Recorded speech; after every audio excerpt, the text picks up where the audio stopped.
ফেরাউন তখন নিঃস্ব দেউলিয়া, ঋণে জর্জরিত। ঋণ পরিশোধ করার ভয়ে ঘরের মধ্যে লুকিয়ে পড়ে। অতএব একে একে পাওনাদার ফেরাউনের বাড়িতে আসতে থাকে। ফেরাউন ছিল খুবই চতুর এবং প্রতারক। শুধু প্রতারক নয়, বাটপার। তাই সে ঘরের মধ্যে থাকলেও ঘরের দরজাটা খোলা রাখত, যাতে পাওনাদার বুঝতে পারে বাড়িতে কেউ নেই। দিনের পর দিন এভাবেই পাওনাদার সেখানে আসে, কিন্তু ফেরাউনের দেখা না পেয়ে তারা ফিরে যায়। ফেরাউন একা একা ভাবতে থাকে, এভাবে আর কতদিন নিজেকে লুকিয়ে রাখবো, নিজেকে প্রতিষ্ঠিত করতেই হবে। সেই সময় মিশর ছিল অর্থনৈতিক দিক থেকে বিশ্বের সেরা।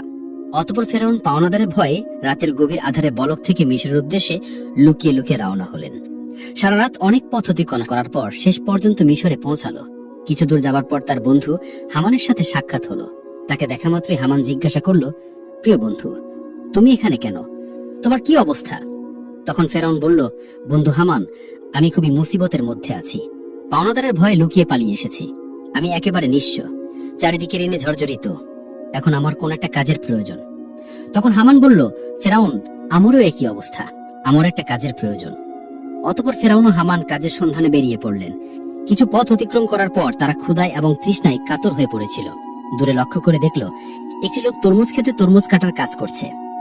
তখন ফেরাউন ও হামান ধীরে ধীরে সেই তরমুজ খেতে সামনে গিয়ে বলল, চাচা যান, আমরা খুবই ক্ষুধার্ত, আমাদের কিছু তরমুজ খেতে দেবেন?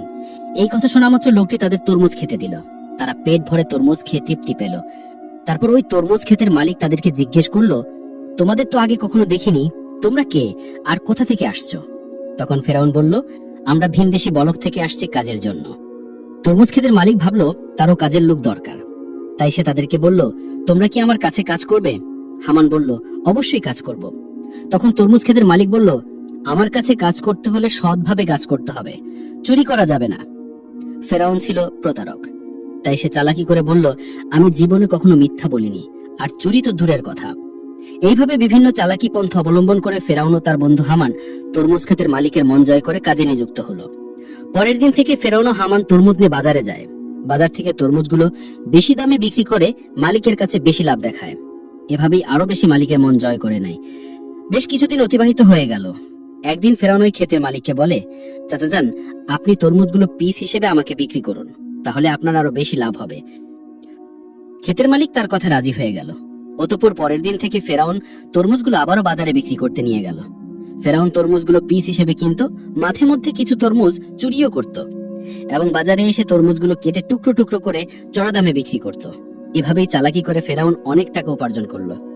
একদিন রাতে ফেরাউন তার বন্ধুকে বলল, হামান, এভাবেই যদি শুধু তরমুজ বিক্রি করি তাহলে জীবনে কিছু করতে পারবো না, আমাদের অন্য কিছু করতে হবে।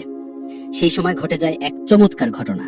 মিশরের বাদশাহ তার সেনাবাহিনীর দ্বারা দেশের মধ্যে একটি বিজ্ঞপ্তি জারি করে। সেনাবাহিনীরা বিভিন্ন জায়গায় গিয়ে বলে, এতদ দ্বারা জানানো যাইতেছে যে মিশরের কবরস্থানে একটি দারোয়ান প্রয়োজন। যদি কোনো ব্যক্তি এই চাকরি করতে ইচ্ছুক হও, তাহলে সে যেন অতি সত্বর মিশরের বাদশার দরবারে যোগাযোগ করে। এই কথা বলে সেনাবাহিনীরা সেখান থেকে চলে গেল। এই সমস্ত কথা প্রত্যক্ষ পরোক্ষভাবে শ্রবণ করার পর ফেরাউন তার বন্ধুকে বলল, হামান, চলো আমরা রাজদরবারে যাই। হামান বলল, আমার মনে হয় এটা সম্ভব হবে না। তখন ফেরাউন বলল, এই কাজ হাতছাড়া করা যাবে না, চলো আমরা একবার চেষ্টা করি। অতঃপর ফেরাউন ও হামান দেরি না করে সাথে সাথে মিশরের রাজদরবারে হাজির হলো। মিশরের বাদশা তাদেরকে জিজ্ঞেস করলো, তোমরা কে আর কি চাও? তখন ফেরাউন করজোরে অনুরোধ করে বলল, আমি মুসাফির, ভিন দেশ থেকে এসেছি, আমি খুবই অভাবী। আমি শুনেছি আপনি কবরস্থানের দারোয়ান নিযুক্ত করবেন, তাই দয়া করে যদি আমাকে এই চাকরিটা দিতেন, আপনার কাছে চিরকৃতজ্ঞ থাকতাম। মিশরের বাদশা ফেরাউনকে দেখে মনে মনে ভাবলো, তার তো শরীর স্বাস্থ্য ভালো, চেহারাও ভালো, মনে হয় সে পারবে। এই ভেবে ফেরাউনকে কবরস্থানে দারোয়ানের চাকরিতে নিযুক্ত করলো। পরের দিন থেকে ফেরাউন মিশরের কবরস্থানে দারোয়ানের চাকরিতে নিযুক্ত হলো। দিনরাত ফেরাউন কবরস্থানের সামনে দাঁড়িয়ে থাকে, আর পাশে একটি ছোট্ট ঘরে তার বন্ধু হামান ও ফেরাউন একসাথে বসবাস করে। একদিন রাতে কয়েকজন লোক একটি মৃত লাশকে দাফন করতে আসলো, কিন্তু ফেরাউন তাদেরকে বাধা দিল, কবরস্থানে ঢুকতে দিল না। তখন তারা বলল, কি ব্যাপার, আপনি লাশ দাফন করতে বাধা দিচ্ছেন কেন? আসলেই ফেরাউন ছিল প্রতারক এবং বাটপার, তাই সে চালাকি করে বলল, আপনারা কি শোনেননি মিশরের বাদশা নতুন আইন করেছে, মৃত লাশকে দাফন করতে হলে এক স্বর্ণ মুদ্রা দিতে হবে। এই লোকগুলো ফেরাউনের কথা বিশ্বাস করে নেয় এবং তাকে এক মুদ্রা দিয়ে লাশ দাফন করে। এভাবেই প্রচার হয়ে যায় যে একটি লাশ দাফন করতে হলে এক স্বর্ণ মুদ্রা দিতে হবে। এভাবেই ফেরাউন প্রতারণা করে অনেক টাকা উপার্জন করে। সেই সময় ঘটে যায় আজব ঘটনা। মিশরে সেই সময় আল্লাহর গজব শুরু হয়। চারিদিকে কলেরা বসন্ত রোগে প্রচুর মানুষ মারা যেতে থাকে। অতঃপর কিছু লোক মৃত লাশকে দাফন করার জন্য কবরস্থানে আসলো। তখন ফেরাউন আরো চালাকি করে বলল, মিশরের বাদশা নতুন আইন করেছে, যদি কোনো ব্যক্তি কলেরা বসন্ত থেকে মারা যায় তাহলে 2 স্বর্ণ মুদ্রা দিয়ে তবেই তাকে এই কবরস্থানে দাফন করতে পারবে। ফেরাউন প্রতারণা করে সবার কাছ থেকে স্বর্ণ মুদ্রা নিয়ে অনেক টাকা উপার্জন করলো। এভাবেই সেই বছর অতিবাহিত হয়ে গেল। এরপর ফেরাউন তার বন্ধু হামানকে বলল, হামান, এই দেখো 2 বস্তা টাকা উপার্জন করেছি, কিন্তু এগুলো আমরা মিশরের বাদশার নিকট নিয়ে যাব। এই কথা শুনে হামান যেন চমকে গেল। সে বলল, ফেরাউন, তোমার কি মাথা খারাপ হয়ে গিয়েছে? যে টাকার জন্য এত কষ্ট করলে, সবার থেকে প্রতারণা করলে, আর শেষ পর্যন্ত কিনা সেই টাকাগুলো বাদশাকে দিয়ে দেবে? ফেরাউন বলল, হামান, ধৈর্য ধরো, আমার বুদ্ধি ক্রমশ প্রকাশ পাবে। অতঃপর সে দেরি না করে পরের দিন ফেরাউন ও হামান 2 বস্তা স্বর্ণ মুদ্রা নিয়ে মিশরের বাদশার দরবারে হাজির হলো। মিশরের বাদশা তাদেরকে জিজ্ঞেস করলো, কি ব্যাপার, তুমি বস্তা নিয়ে রাজদরবারে এসেছো কেন? তখন ফেরাউন বলল, জাহাপনা, আমি 2 বস্তা স্বর্ণ মুদ্রা নিয়ে এসেছি।